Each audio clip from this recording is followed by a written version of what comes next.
Do it again, but take the phone away from your head. I redialed, then lowered the phone, holding it against my chest to muffle it. You hear that? I did. The faint sound of a phone ringing some distance away in the woods. Is that hers? I think so. The sound stopped as the call dead-ended in the message service again. Must be. Do it again. I redialed once more. The same tone from the same direction. Ken and I turned on the spot, locking onto it. When the call failed again, I stuffed the phone back in my pocket and we started walking fast. I called Molly again after about 200 yards. The same tone and definitely closer, but still some distance away and to the right of our current bearing. We set off once more, and after 5 minutes passed another wall, in a strange fishhook-like shape. Stones had been dislodged from the middle of it, and again, it looked as though it had happened recently. The mist was getting thicker, too. I know nothing about that kind of meteorological stuff, nor why it should be gathering more strongly. It was now sufficiently dense that it was hard to make out anything more than 60 feet away.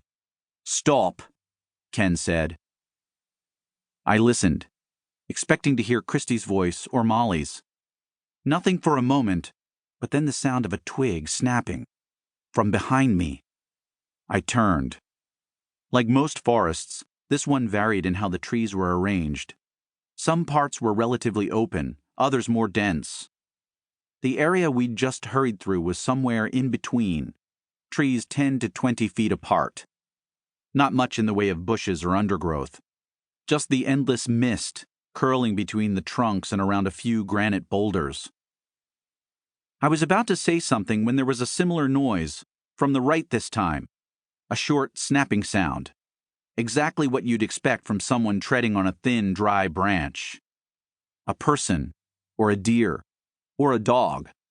If we'd been able to see any of those things, then the noise would have been wholly explicable. We could not. Some kind of unusually heavy rat, maybe, or the ever-popular temperature differential rationale. Neither felt convincing. Your mind may think it's smart, but your body knows the score. Mine did not believe we were alone. I was hoping that was Pierre, Ken said. I think we're going to have to let him find his own way out. We need to focus on finding Christy and Molly. Ken already had his phone in hand and dialed. This time the ringing didn't sound so far away, and it was coming from straight ahead.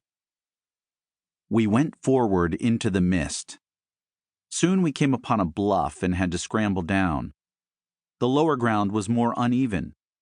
More boulders, too, some of them pretty huge, gray eminences in the fog. We kept going, peering forward in hope of seeing a flash of color among the gray, green, brown. We called out, but got no response. Are we close to the motel yet? Don't think so, Ken said. We walked out a long way when we first came in here, and we've been bending farther and farther out while tracking Moll's phone. We were walking quickly now. Neither of us had encouraged the other to pick up speed. We were simply walking fast. It felt like a good idea. Are you sure? Yeah, it's been bearing right all the time. We've got to be nearly a mile from town by now. Probably more.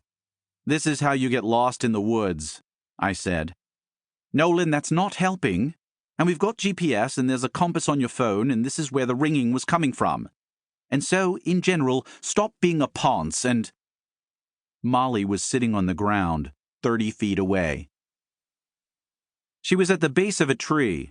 Her back and head rested against it, legs out straight, hands in her lap. Moll? Ken squatted down to one side. Her mouth was half open. Her eyes were, too. Her phone was in her hands, the screen full of missed call notifications. I put my fingers against her cheek. Her skin was warm. Molly, wake up. Wake up? What are you talking about, Nolan? She's not asleep. Her pulse was strong. Then what's wrong with her? I don't know. Call Christy. We didn't hear anything when I tried earlier. I think she's left the ringer off.